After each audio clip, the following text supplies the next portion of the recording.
They called it routine, and that was the most dangerous word of all. In the late 1950s and early 1960s, the sky itself had become a battlefield no one could see.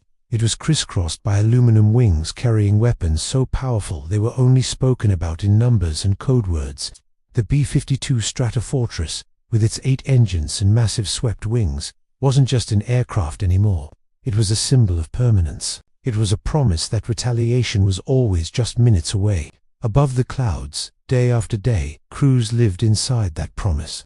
They ate reheated meals, checked endless gauges, and trusted procedures written by men who believed accidents only happened to other people.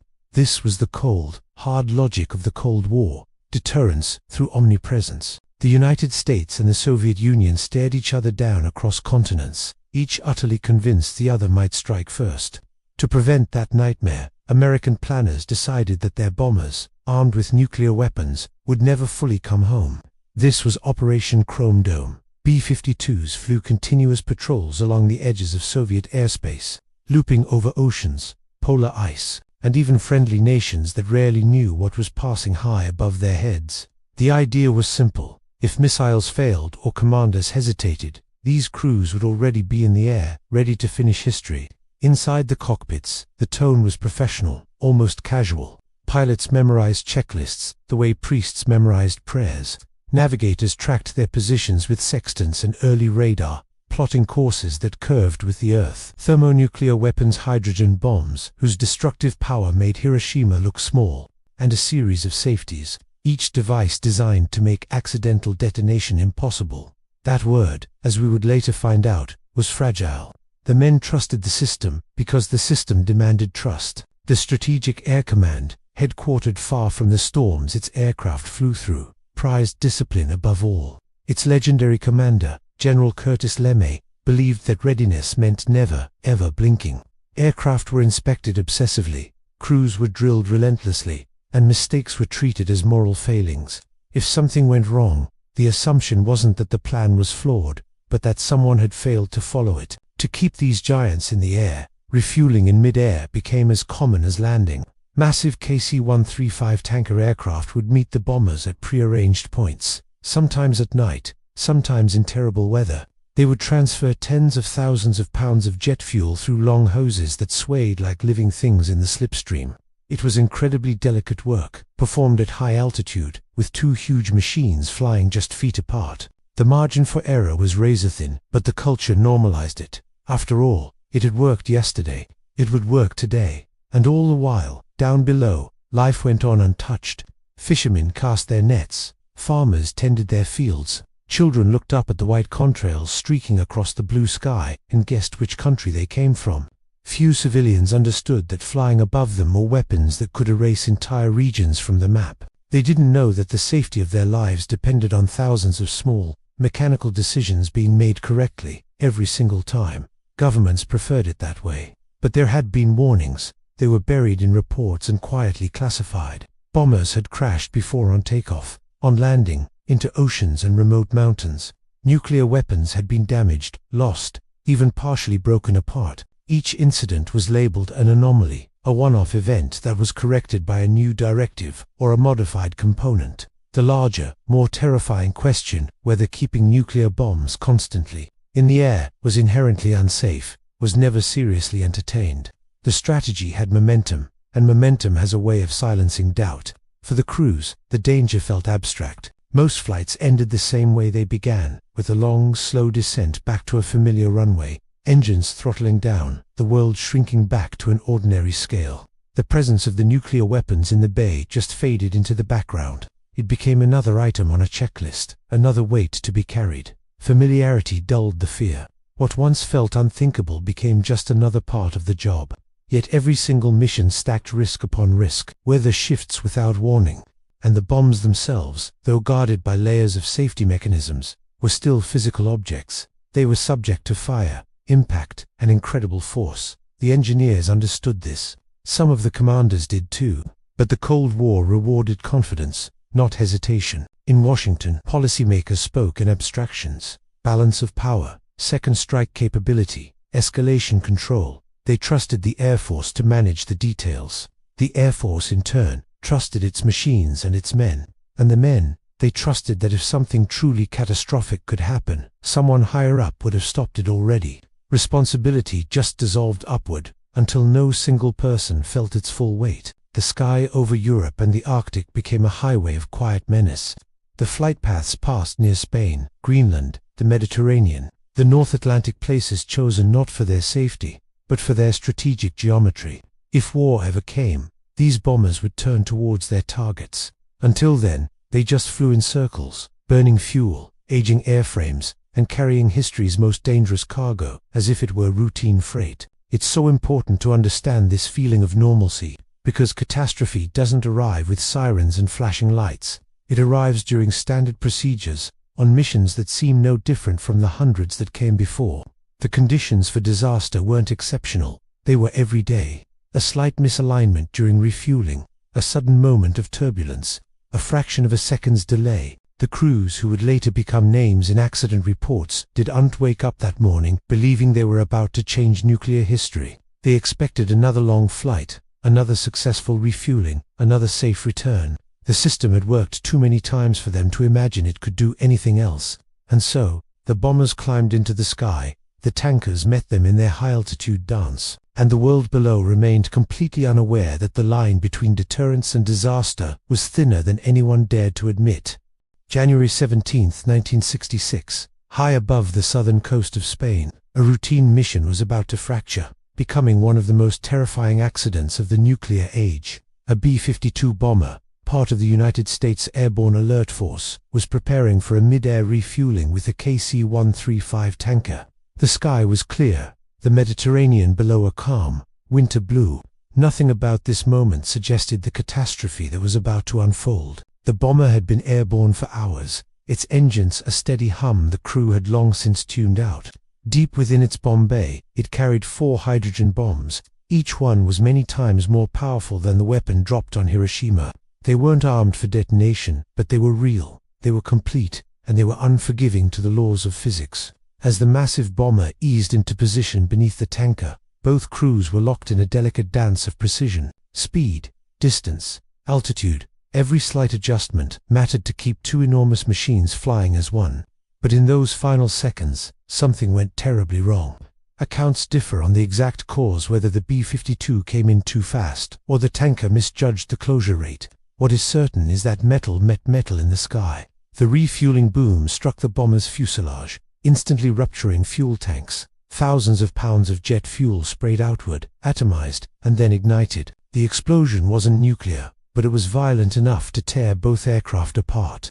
The tanker disintegrated first, its crew given no chance to escape. The B-52 broke open like a dropped tool, its structure failing under forces it was never designed to handle.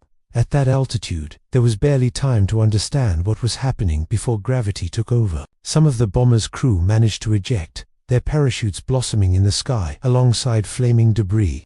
They drifted down toward the small farming village of Palomares, on the coast of Almeria. Locals looked up from their fields and homes to see burning wreckage falling from a clear blue sky.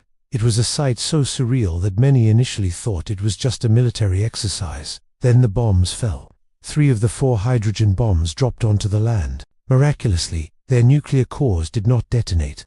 However, the conventional explosives inside 2 of them did.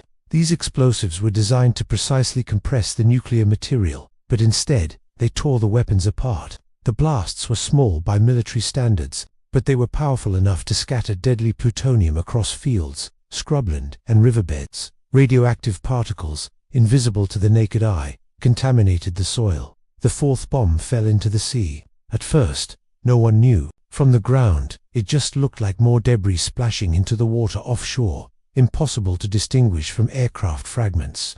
The US Air Force quickly grasped the magnitude of the disaster. A nuclear-armed bomber had broken apart over a foreign country. 2 weapons had partially detonated, spreading radioactive material across the countryside, and 1 was completely missing. Spain was not at war.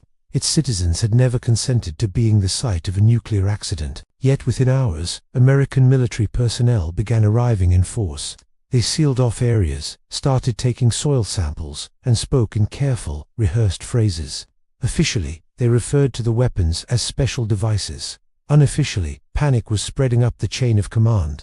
The quiet village of Palomares was transformed into an improvised disaster zone. Fields where tomatoes and beans had grown for generations were suddenly cordoned off. Soldiers in protective suits moved methodically through the landscape, scooping contaminated soil into barrels. They tried to reassure locals that there was no danger, even as the Geiger counters in their hands clicked loudly, telling a very different story. For the farmers whose entire livelihoods depended on that very land, the contradiction was impossible to ignore. News of the incident traveled faster than the cleanup effort.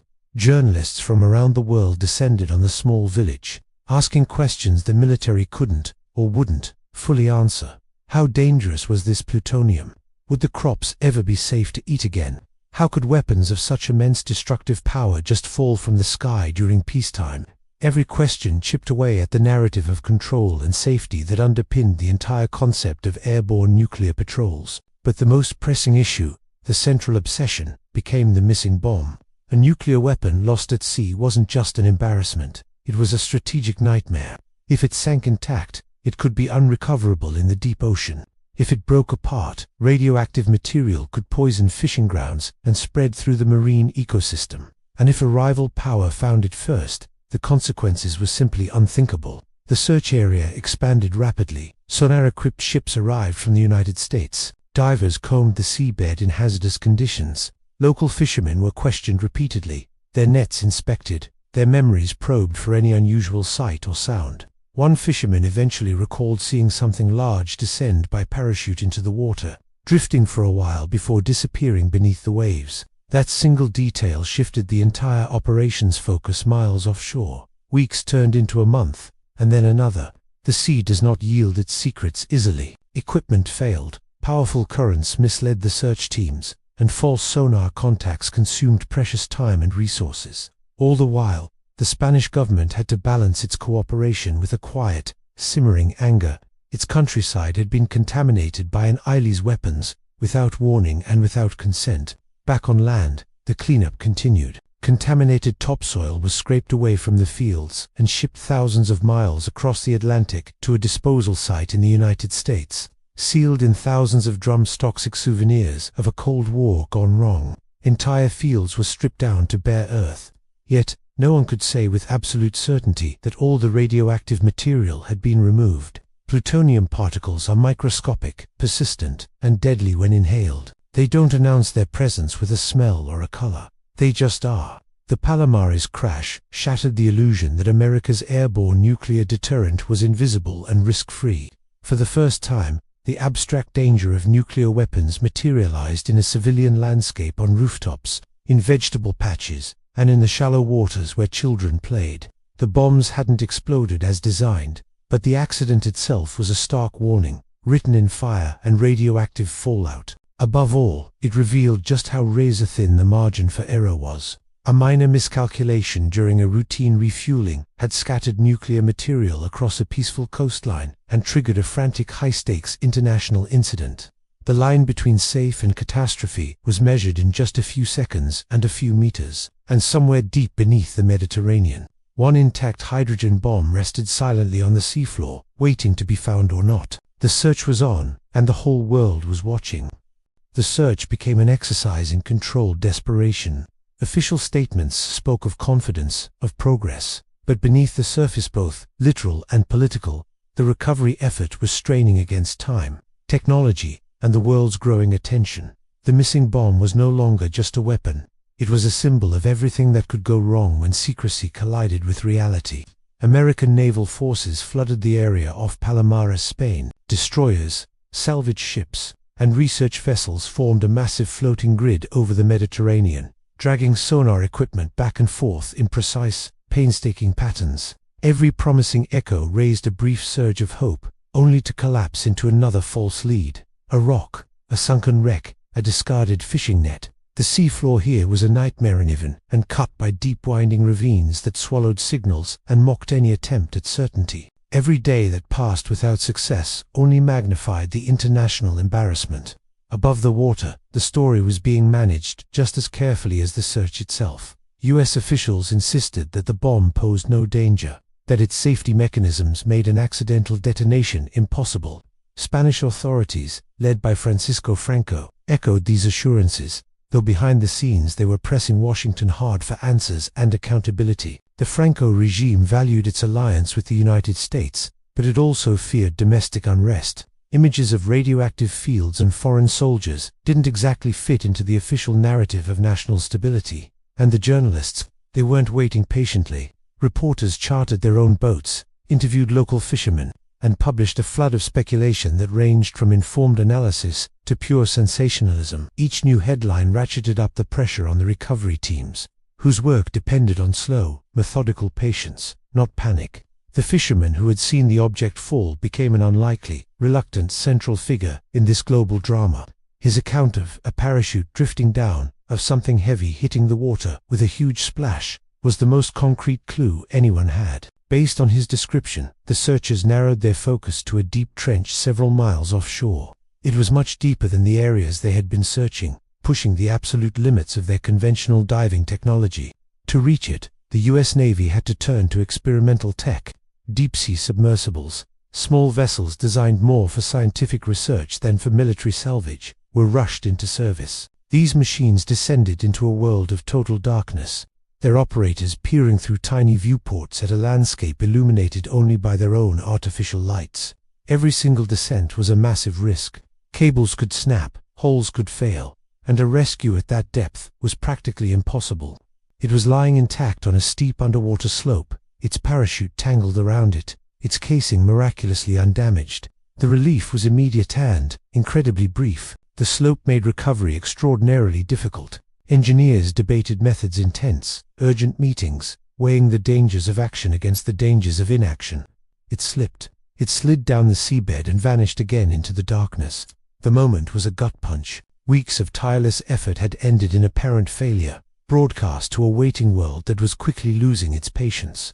For a while, it seemed genuinely possible that the weapon would never be recovered, destined to become a permanent, silent resident of the Mediterranean floor. But eventually, persistence and improvisation prevailed. A new recovery plan was hatched, using a complex combination of cables and flotation devices. They were attached with agonizing care, guided by remote cameras and robotic arms. The mood was closer to exhaustion than triumph. The weapon was quickly secured, transported, and quietly removed from Spanish waters. Publicly, officials declared the mission a resounding success. Privately, many understood just how close they had come to a catastrophic failure, and what that failure would have represented. On land, the cleanup told a very different, and much less tidy, story. Thousands of tons of contaminated soil were packed into barrels and shipped all the way to a disposal facility in the United States, stored in a remote location far from the fields where they had originated. The contaminated areas in Spain were declared safe, restrictions were lifted, and life was encouraged to return to normal. Yet, a deep uncertainty lingered. Some residents refused to farm certain plots of land. Others worried about long-term health effects that no one could conclusively measure or predict. In a carefully staged act of reassurance, American officials posed for photographs on the beach, even going for a swim in the water to demonstrate its safety. It was pure theater, meant to restore public confidence, not to reflect scientific certainty. Everyone involved knew that radiation doesn't respect photo ops. Behind closed doors, the incident sparked intense debate. The practice of keeping nuclear-armed bombers in the air 24/7 was suddenly much harder to defend. The argument that these kinds of accidents were improbable rang hollow against the very real evidence scattered across the Spanish countryside. Every single safety mechanism that had worked as designed had still allowed plutonium to contaminate civilian land. Every layer of redundancy had still resulted in a lost hydrogen bomb on the seafloor. But change was slow. These massive military programs had their own inertia, and Cold War deterrence doctrines were not easily rewritten. The Palomares crash became classified cautionary material, studied inside military circles but rarely discussed in public. Lessons were learned, but selectively. Procedures were modified, and inspections were intensified. But the underlying belief that constant readiness justified this extraordinary risk remained largely intact. For the villagers of Palomares, the Cold War had intruded without an invitation and left without an apology. Compensation was limited, and explanations were incomplete. The fields grew crops again, but memory doesn't regenerate as easily as plants. For years, parents warned their children away from certain areas, long after the official signs were taken down. Trust, once broken, proved far harder to recover than a bomb from the ocean floor. The world moved on, as it always does, carrying forward a distorted sense of resolution. The weapon had been found. What lingered was something quieter, the chilling knowledge that the system had come dangerously close to losing control, and that it had taken an extraordinary amount of pure luck, just as much as skill, to prevent the accident from becoming something far, far worse. And even as Palomares slipped into the background of history, the bombers kept flying. Different routes, different crews, but the same logic. The sky remained crowded with routine, and the margin for error remained just as thin as ever. History is full of close calls, moments where the world teetered on the edge of disaster without most of us even knowing. Today, we're diving into one of those chilling stories, a tale of fire, ice, and nuclear weapons that unfolded in the desolate heart of the Arctic. It's a story that proves even the most advanced technology is only as strong as its weakest link. Less than 2 years after a similar incident in Spain, the Cold War's risky game of airborne nuclear alert was about to face another catastrophic failure. On January 21, 1968, a massive B-52 bomber was cruising along its polar route. Below it was Greenland, an endless expanse of ice, darkness, and profound isolation. This remote landscape was chosen for a reason.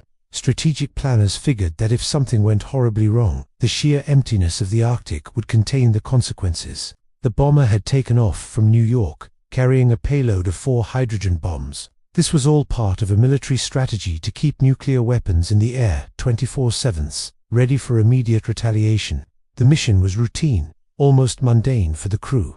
But early in the flight, the ordinary became terrifying. A fire broke out inside the cabin. The culprit, something as simple as faulty insulation near a heating vent. At high altitude, in the thin, oxygen-poor air, the flames spread with alarming speed. Thick, choking smoke filled the cockpit and crew compartments. The crew, true to their training, fought back. They followed every procedure, emptied fire extinguishers, and squinted through smoke-filled eyes to read their checklists. But this fire was relentless, consuming materials that were never supposed to burn. One by one, instruments started to fail. Visibility dropped to nearly zero. Faced with an uncontrollable inferno, the pilot made the call no commander ever wants to make: abandon the aircraft. Their position was near Thule Air Base, a vital American outpost in the Arctic. Knowing a direct crash on the base would be catastrophic, the pilot steered the dying bomber away, a final act of control before the inevitable. The crew ejected, their parachutes blooming against the surreal backdrop of the flaming aircraft and the northern lights.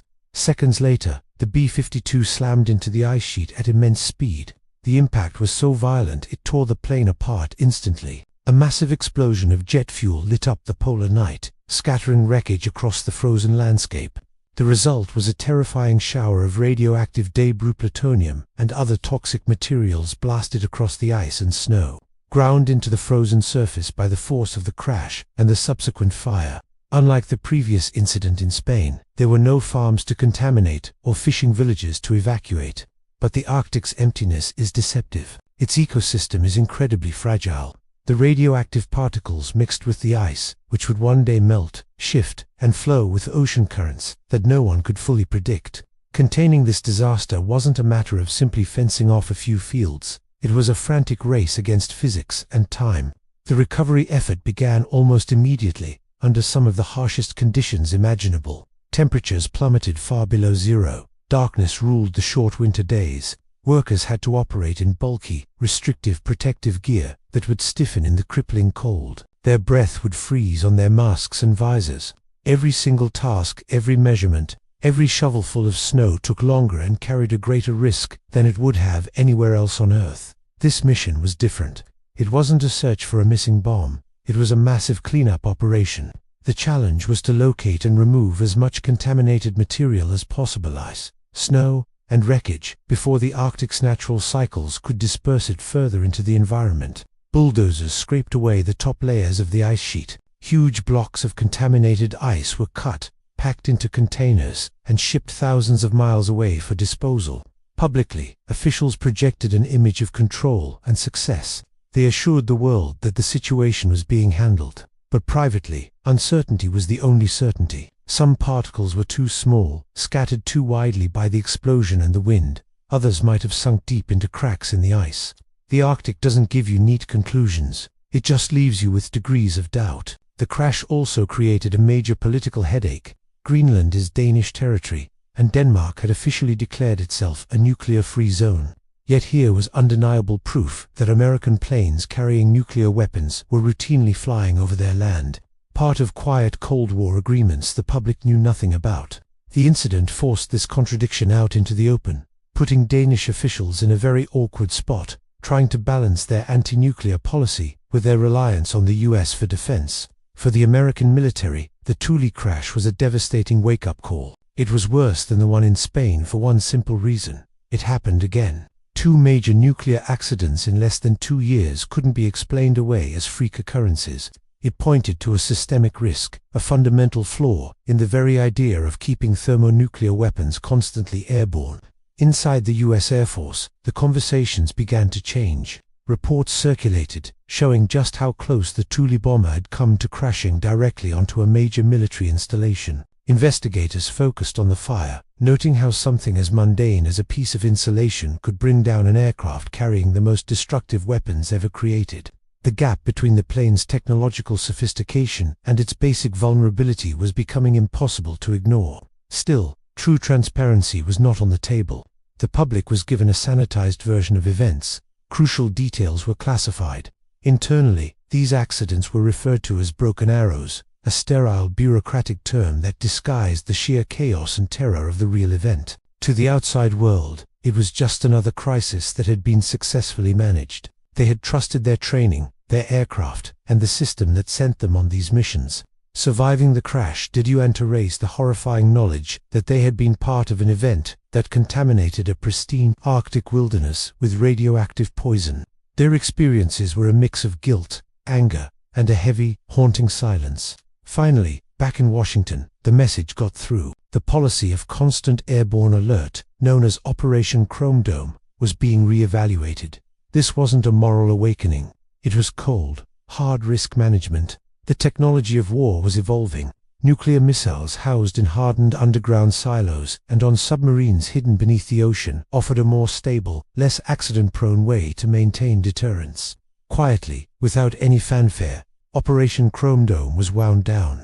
The B-52s would no longer circle the globe with live nuclear weapons. The change wasn't announced as an admission of near catastrophe. It was presented as a simple policy adjustment, a technical correction. But for the ice near Thule, this change came too late. The cleanup crews eventually packed up and left, leaving behind a scarred, scraped landscape that would eventually refreeze, erasing the visible signs of the disaster.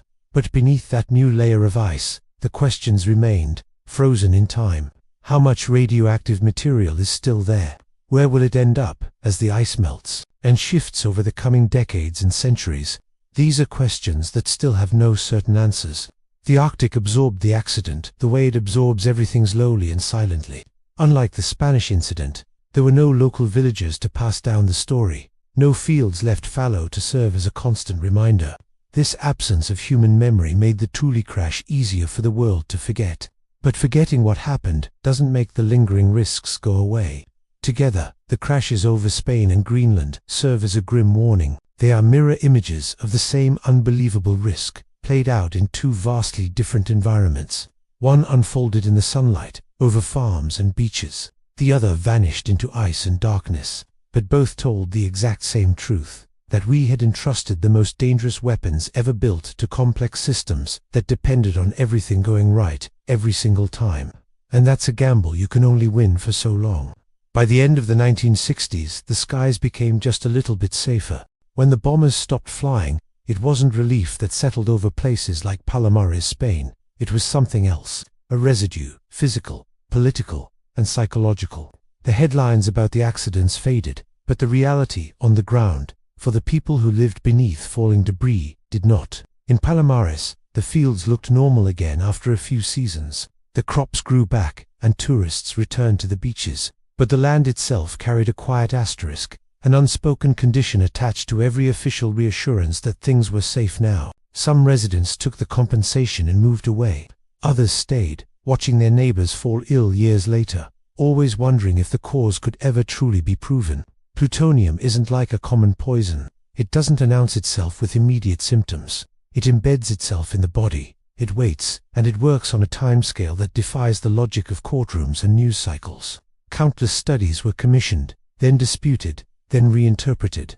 The official conclusions always seemed to lean toward minimization. This wasn't necessarily out of malice, but because uncertainty is a politically inconvenient truth. The very soil that had supported generations, scraped away and shipped across the Atlantic, became a mere footnote in American nuclear history, stored in barrels far from the people it once touched.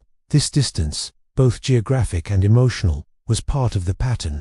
The risk was exported, then archived. On paper, the story had a clean ending, even if reality remained messy and blurred. Up in Greenland, near the Thule Air Base, the silence was even deeper. Ice doesn't testify in court.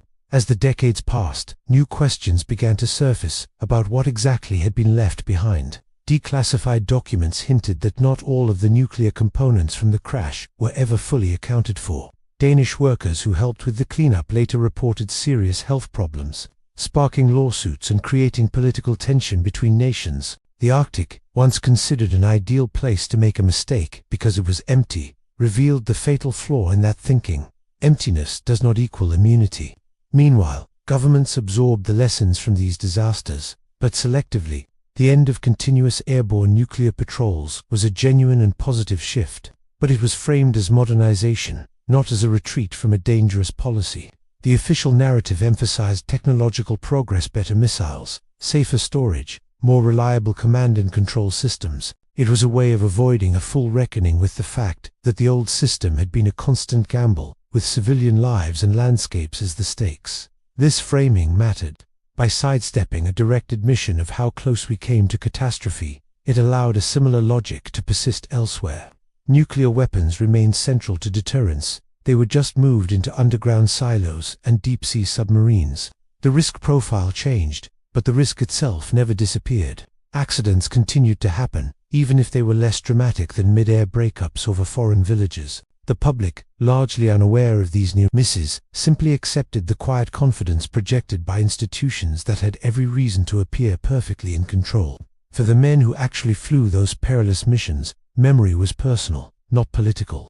In their later years, some spoke openly about this strange cognitive dissonance of treating doomsday weapons like routine cargo. Others remained silent, bound by their oaths, or just by the sheer difficulty of explaining how normal the constant danger had felt. They had trusted their aircraft, their training, and their leaders, and that trust wasn't entirely misplaced, but it was incomplete. They were cogs in a machine far larger and more fragile than they knew. Our broader culture has absorbed this lesson imperfectly. When we think of nuclear danger, our imagination usually jumps to deliberate, all-out war missiles launching, cities burning. The idea of an accidental catastrophe occupies a much smaller space in our minds, despite being statistically more plausible. The crashes at Palomares and Thule challenged this imbalance. They reveal how close the world came to disaster without any hostile intent whatsoever. No enemy attack was needed, only pilot fatigue, a simple fire, and a moment of miscalculation. Over time, more documents have emerged, timelines have been clarified, and historians have pieced together the terrifying puzzle of what nearly happened. Each new detail sharpens the sense of just how contingent our survival was. If the conventional explosives in one of the Palomares bombs had compressed the nuclear core just a little differently, the story wouldn't be about a cleanup, it would be about annihilation. If the Thule crash had happened a few miles closer to the main base, radioactive debris could have been driven directly into occupied buildings. These weren't miracles narrowly avoided by brilliant design. They were outcomes shaped as much by pure dumb luck as by engineering. And luck is not a strategy, though it often masquerades as one when we look back. The Cold War was built on the dangerous assumption that complex systems would always behave as intended, and that humans would perform flawlessly under the monotonous pressure of endless patrols. The lost H-bombs exposed the incredible fragility of those assumptions. They proved that the thin margin between deterrence and disaster could collapse without any warning, not because of ideology, but because of simple entropy, the natural tendency of things to fall apart. Today, Traces of those accidents still surface in unexpected ways. Scientists revisit contamination levels in the soil and ice. Journalists uncover forgotten government memos. Activists point to Palomares and Thule as powerful evidence that nuclear risk is not some abstract theory. Each time the story reappears, it disrupts the comfortable idea that the past is settled, that all the mistakes were corrected, and that the danger has been safely confined to history books. But the landscapes themselves carried the most honest record. In Spain, certain plots of land remain restricted, their soil periodically tested, their status a quiet, permanent exception. In Greenland, ice cores from the late 1960s preserve the chemical signatures of the crash, frozen in time. These aren't monuments in the traditional sense, but they are archives that cannot be easily edited or reinterpreted by politicians. Perhaps the most enduring legacy of the lost H-bombs is how little they are remembered today. They don't occupy the same cultural space as crises that involve dramatic standoffs or televised ultimatums. There was no tense confrontation, just procedures, accidents, and cleanup operations, all conducted under the assumption that normalcy would eventually return. And in many ways, it did. But normalcy, built on a foundation of near catastrophe, is a fragile thing. These crashes forced a quiet, internal acknowledgement that the nuclear age had been far more precarious than was ever publicly admitted. They showed that our civilization had passed through moments of extreme vulnerability without most of us even realizing it. The fact that nothing worse happened didn't erase the danger. It merely postponed the consequences.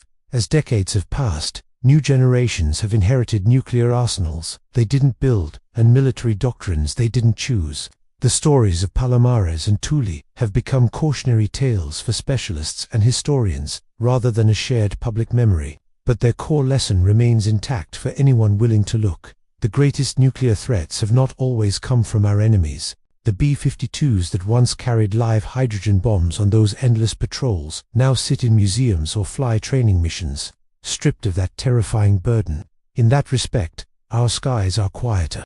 But the logic that put those weapons in the air in the first place, the belief that safety can be engineered to perfection, that risk can be managed indefinitely, that logic has never fully disappeared. What fell from the sky in Spain and Greenland didn't explode as intended, but it did detonate a different kind of awareness, one that still lingers just beneath the surface of official histories. The lost H-bombs were recovered, the ground was cleaned, and the paperwork was filed away.